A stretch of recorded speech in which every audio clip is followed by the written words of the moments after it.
Governor Scott, as Jonathan just mentioned, is returning to the Florida Keys today for an update on the recovery efforts there. 80,000 people live in the Keys, and we still don't know when all of them will be allowed to return home. The middle and lower portions of the Keys suffered the worst damage from Irma, and they've been closed now for more than a week. Manuel Bojorquez is in the village of Isla Morada. Manuel, good morning. Good morning. Days after the hurricane hit, and you can still see there are still massive piles of debris along the main highway. We're talking about boats, wooden planks, and even things that appear to be from inside people's homes, like this mattress over here.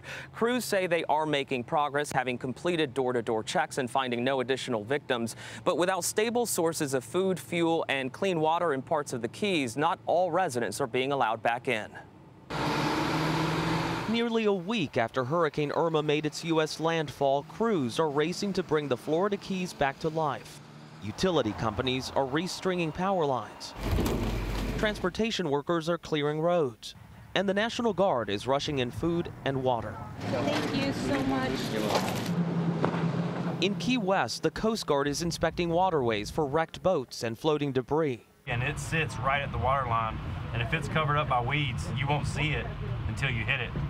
The port of Key West, which sees nearly 1 million cruise passengers a year, remains closed. There's no Key West without the port, so it's critical that we get this open and safe so vessels will come back in. For many of the thousands of evacuees desperate to return, satellite images have been the only way to check on the condition of homes and businesses. When you look down the street and the other streets and the further down the Keys, you hear these horror stories of people lost everything.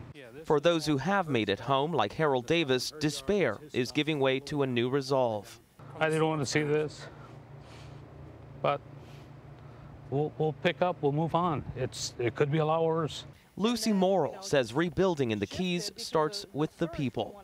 We are the bridge, to keeping this community alive. It's us that work, not the houses, not the stuff. It's us. That rebuilding process is well underway. One of 3 major hospitals here in the Keys is set to reopen today, and officials in Key West say their island will be ready for one of the year's biggest events, Fantasy Fest, which is scheduled to begin October 20th. Jeff? Manny, thank you.